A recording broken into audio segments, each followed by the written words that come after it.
بسم اللہ الرحمن الرحیم نحمدہ ونصلی علی رسولہ الکریم اما بعد۔ آپ علیہ السلام کی ظاہری خوبیاں صفات کا بیان چل رہا تھا۔ اب یہ آگے باب ہے، باب کیف کان کلام رسول اللہ صلی اللہ علیہ وسلم۔ آپ علیہ السلام بیان کلام کیسے فرماتے تھے اس کا بیان ہے۔ حضرت عائشہ صدیقہ رضی اللہ تعالیٰ عنہ کہتی ہیں کہ آپ علیہ السلام کا کلام مبارک الفاظ کی جو ادائیگی ہوتی تھی وہ صاف صاف ٹھہر ٹھہر کر اور علیحدہ علیحدہ کلام ہوتا تھا کہ سننے والا جو آپ کی محفل میں بیٹھا ہوتا وہ آپ علیہ السلام کی محفل میں بیٹھا ہوا بندہ آرام سے سمجھ جاتا، یاد کر لیتا۔ یہ خطیب اور کلام پیش کرنے والے کی خوبی ہے کہ کلام صاف ستھرا پیش کرے، سننے والے کو سمجھ میں آ جائے۔ جلدی جلدی آپ علیہ السلام گفتگو نہیں فرماتے تھے، بلکہ آپ علیہ السلام ٹھہر ٹھہر کر صاف صاف گفتگو فرماتے تھے۔ اگلی روایت میں کہ بعض دفعہ آپ علیہ السلام بات کو 3 مرتبہ بھی دہراتے تھے تاکہ اچھی طرح سمجھ میں آ جائے۔ 3 مرتبہ ہر موقع کے اوپر نہیں، بعض دفعہ کوئی بات مشکل ہوتی تو 3 مرتبہ، یا مجمع زیادہ ہوتا تو اس وجہ سے پھر بات کو 3 مرتبہ دہرانا پڑتا تاکہ سب کو بات پہنچ جائے، یا پھر بات مشکل ہے تو سب کو ازبر ہو جائے۔ آگے بیان ہے کہ حضرت حسن بن علی نے ایک صحابی ان سے پوچھا، ہند بن ابی حالہ، وہ آپ علیہ السلام کی صفات اور خوبیاں کو بہت بیان کرتے تھے، تو حضرت حسن رضی اللہ تعالیٰ عنہ نے اپنے نانا جان کے متعلق پوچھا کہ کیسے تھے آپ علیہ السلام کی ظاہری صفات، تو انہوں نے بتایا کہ مسلسل غمگین رہتے تھے اور مسلسل فکر میں رہتے تھے، آپ علیہ السلام کے لیے کوئی راحت نہیں تھی، یعنی آخرت کی فکر میں مسلسل رہتے تھے اور خاموش رہتے تھے، زیادہ گفتگو آپ علیہ السلام بغیر ضرورت کے نہیں فرماتے تھے، اور آپ علیہ السلام کا کلام جامع اور وضاحت کے ساتھ ہوا کرتا تھا، اور آپ علیہ السلام کا جو کلام مبارک ہے منہ کھول کر ایک کنارے سے جیسے لوگ بات کرتے ہیں، ہلکی سی بات کرتے ہیں، سمجھ میں نہیں آتی، ایسا آپ علیہ السلام کا کلام نہیں تھا۔ اور آپ علیہ السلام کسی کی طرف انگلی سے اشارہ نہیں کرتے تھے، ایک انگلی سے اشارہ کرنا اچھا نہیں جانا جاتا، اور کسی کو انگلی کا اشارہ کرنا بھی ادھر آؤ تو یہ اشارہ پسندیدہ نہیں۔ ایک انگلی کا اشارہ آپ علیہ السلام نے صرف اللہ کی توحید کے لیے کیا ہے، کسی کو اشارہ کرنا پڑتا تو آپ علیہ السلام پورا اشارہ، یعنی پورے ہاتھ کا اشارہ فرماتے کہ آپ میرے پاس آئیں، اور بات کے دوران آپ علیہ السلام سیدھے ہاتھ کی ہتھیلی کو الٹے ہاتھ کے انگوٹھے کی اندر کے حصے کے اوپر مارتے تھے، اس انداز میں جیسے تعلیم میں تو سارا ہاتھ بجتا ہے، لیکن یہ کہ سیدھے ہاتھ کی اندر کی ہتھیلی ہے، یہ الٹے ہاتھ کی انگوٹھے کے اوپر والا حصہ، انگوٹھے کے سامنے والا حصے کے اوپر جو ہتھیلی بھی کہلاتی، اس جگہ کے اوپر مارتے تھے، تو یہ آپ علیہ السلام کا بات کرنے کے دوران اشارہ ہوتا تھا، انداز ہوتا تھا بات کو سمجھانے کے لیے۔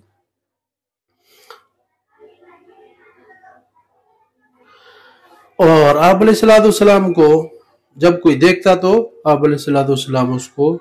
مسکراتے ہوئے ملتے تھے، اور آپ علیہ السلام کی مسکراہٹ کے متعلق آگے باب آ رہا ہے، تو یہ آپ علیہ السلام کا بات کرنے کا انداز تھا۔ باب ما جاء فی ضحک رسول اللہ صلی اللہ علیہ وسلم، یہ باب ہے آپ علیہ السلام کی مسکراہٹ کے بارے میں۔ حضرت جابر بن سمرہ کہتے ہیں کہ آپ علیہ السلام بہت زیادہ نہیں ہنستے تھے مگر مسکراہٹ کے ساتھ، یعنی ہر وقت بہت زیادہ ہنسنا آپ کا معمول نہیں تھا، لیکن ہر وقت جو بھی کوئی ملتا تو آپ علیہ السلام کا یہ معمول ضرور تھا کہ مسکراتے ہوئے ملتے تھے، اور جو کوئی آپ کو دیکھتا تو سمجھتا کہ آپ علیہ السلام نے سرما لگایا ہوا ہے، حالانکہ آپ نے سرما اس موقع کے اوپر نہیں لگایا ہوا ہوتا تھا۔ اس کی وجہ یہ تھی کہ آپ علیہ السلام بہت زیادہ خوبصورت تھے، اس وجہ سے وہ سمجھتا کہ آپ نے سرما لگایا ہوا ہے۔ آپ علیہ السلام اکثر، اگلی روایت میں بھی ہے کہ آپ علیہ السلام اکثر مسکراتے ہوئے ملتے تھے۔ اب آگے مسکراہٹ کے موقعوں کا بیان ہے کہ آپ علیہ السلام مسکراہٹ کے ساتھ ملتے تھے۔ ایک واقعہ پھر بیان کیا کہ میں جانتا ہوں، آپ علیہ السلام نے فرمایا، جو جنت میں سب سے پہلے داخل ہوگا اور جہنم میں سب سے آخر میں نکل کر جنت میں سب سے آخر میں جنت میں داخل ہوگا، یعنی جنت میں سب سے پہلے داخل ہونے والے تو آپ علیہ السلام ہیں، اور آخر میں جنت میں داخل ہونے والا وہ مسلمان ہے۔ یہاں جو ذکر کیا اس کا بیان ہے، لیکن اصل واقعہ اس بندے کا آگے آ رہا ہے کہ وہ بندہ کہ جو جہنم سے مشکل سے نکل کر گرتے پڑتے اٹھا اور پھر جنت میں گیا تو جگہ بہت کم تھی، اور وہاں دیکھا تو جگہ ہی نہیں ہے اس کے لیے، تو اس نے اللہ تعالیٰ سے شکایت کی کہ اللہ، جنت میں تو نے جگہ دی ہے لیکن یہاں تو جگہ ہی نہیں ہے۔ تو اللہ نے فرمایا، سوچو جو کچھ مانگتے ہو آج مانگو، جو کچھ اس کے دل میں ہوگا وہ مانگے گا، اللہ وہ بھی دے گا، اور کہے گا جو تو دنیا میں رہ کر آیا پوری دنیا سے 10 گنا بڑی جنت اللہ تعالیٰ تمہیں دے رہا ہے۔ تو وہ آگے سے کہے گا کہ اللہ آپ تو بادشاہ، آپ مذاق کر رہے ہیں،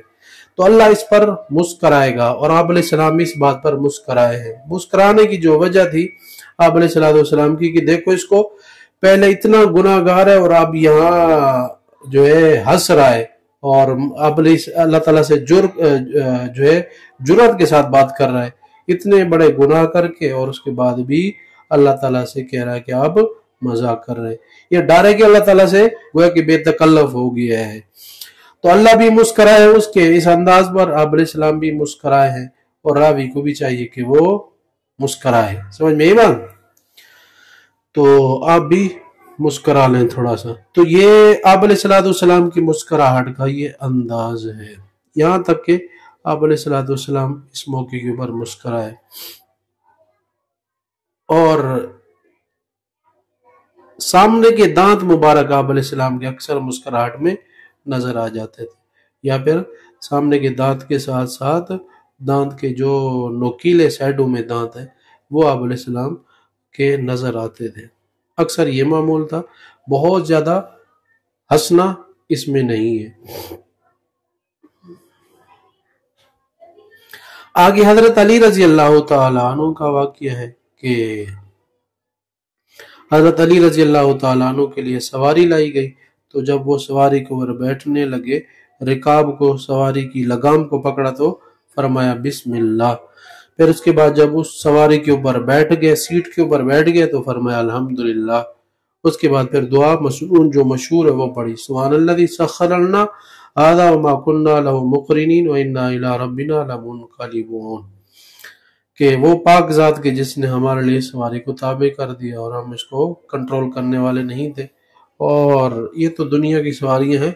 آخر کار ہم اللہ تعالیٰ کی طرف پلٹ کر جانے والے ہیں، وہاں کی نعمتیں اللہ تعالیٰ ہمیں نصیب فرمائے، آمین۔ یہ دعا پڑھنے کے بعد پھر آپ نے، حضرت علی رضی اللہ تعالیٰ عنہ نے الحمدللہ ثلاثاً 3 مرتبہ الحمدللہ پڑھا، الحمدللہ الحمدللہ الحمدللہ، واللہ اکبر ثلاثاً 3 مرتبہ تکبیر پڑھی، اللہ اکبر اللہ اکبر اللہ اکبر، اس کے بعد پھر یہ دعا مانگی، سبحانک انی ظلمت نفسی فاغفر لی فانہ لا یغفر الذنوب الا انت، ثم ضحکا۔ تو ساتھیوں نے پوچھا کہ امیر المومنین، یہ دعا پڑھنے کے بعد آپ مسکرائے، کیوں مسکرائے؟ تو حضرت علی نے بتایا کہ اصل میں آپ علیہ السلام نے بھی اسی طرح کیا تھا، اسی طرح سواری پر بیٹھے، اسی طرح مسنون دعا پڑھی، اس کے بعد پھر آپ علیہ السلام اس موقع کے اوپر مسکرائے، تو اسی وجہ سے میں بھی مسکرا رہا ہوں۔ اس کی وجہ یہ میں نے آپ علیہ السلام سے پوچھی تھی کہ یا رسول اللہ آپ کیوں مسکرا رہے ہیں اس موقع کے اوپر؟ تو آپ علیہ السلام نے بتایا تھا کہ میں اس لیے مسکرا رہا ہوں، جب بندہ اس طرح دعا پڑھتا ہے تو اللہ تعالیٰ مسکراتے ہیں۔ اللہ تعالیٰ مسکرا رہے ہیں، اس کی وجہ یہ ہے کہ اللہ تعالیٰ فرماتے ہیں کہ دیکھو میرے بندے کو کتنا یقین ہے، فَإِنَّهُ لَا يَغْفِرُ الذُّنُوبَ إِلَّا أَنْتَ، اس لیے کہ بندے کو یہ یقین ہے کہ اللہ تعالیٰ مجھے گناہوں کے اوپر پکڑ سکتا ہے اور میرے گناہ وہی معاف کرنے والا ہے۔ تو اس کو جب یقین ہے کہ اللہ کی ذات کے علاوہ اور کوئی بخشش کرنے والا نہیں ہے تو اس بات کے اوپر اللہ مسکراتے ہیں، اور صاف ظاہر مسکرا رہے ہیں تو اللہ تعالیٰ کی خوشی کی علامت ہے۔ اس بندے سے راضی ہو کر اللہ تعالیٰ اس کے گویا کے گناہ معاف فرما دیتے ہوں گے۔ تو حضرت امیر المومنین حضرت علی رضی اللہ تعالیٰ عنہ اسی بات کے اوپر مسکرائے ہیں۔ آگے بھی ایک واقعہ ہے مسکرانے کا کہ حضرت سعد مشہور نشانے باز تھے، تیر چلانے میں بڑے ماہر تھے۔ خندق کے موقع کے اوپر ایک یہودی کے اوپر تیر مار رہے تھے، جب بھی وہ مارتے وہ آگے سے ڈھال آگے کر دیتا، جیسے سیکیورٹی کے لیے حفاظت کے لیے آگے بندہ کوئی پتھر آ رہا منہ پر لگ رہا تو آگے بندہ ہاتھ دے دیتا ہے، تو اس طرح وہ کافر بھی بار بار ہاتھ دے رہا تھا، یعنی ڈھال آگے کر دیتا جب بھی حضرت سعد تیر مارتے۔ تو حضرت سعد تیر کمان میں لے کے تیار ہو کے کھڑے ہوئے، جیسے بندوق کے اندر گولی ڈال کے کھڑے ہوتے ہیں، بس انگلی دبانی ہوتی ہے فوراً جا کر دشمن پر لگے۔ تو حضرت سعد نے کمان میں تیر لگا کر نشانہ لگا کے رکھا، ذرا سا اس کا ہاتھ ادھر ادھر ہوا تو حضرت سعد نے تیر مارا اور اس کو جا کے سر میں لگا اور نیچے گر کر اس کی چادر اوپر ہوئی اور ننگا ہو گیا اور نیچے پلٹ کر گرا۔ تو آپ علیہ السلام نے بھی دیکھا تو آپ علیہ السلام مسکرائے اس موقع کے اوپر۔ تو جب آپ علیہ السلام مسکرائے، آپ علیہ السلام کے سائیڈوں کے دانت مبارک نظر آنے لگے۔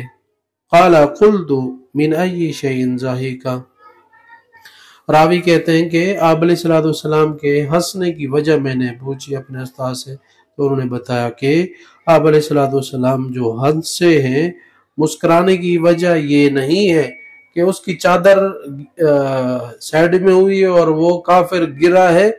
اور ننگا ہوا ہے، اس کے اوپر آپ علیہ السلام مسکرائے ہو، ایسا نہیں، بلکہ من فعلہ بالرجل، بلکہ حضرت سعد رضی اللہ تعالیٰ عنہ کی اس مہارت کے اوپر کہ جو انہوں نے کافر کو مارا ہے، بڑی ہوشیاری چالاکی سے حضرت سعد رضی اللہ تعالیٰ عنہ نے اس کو مارا ہے، اور اس بات پر آپ علیہ السلام گویا کہ خوش ہوئے اور مسکرائے ہیں۔ اصل وجہ یہ تھی۔ السلام علیکم ورحمۃ اللہ۔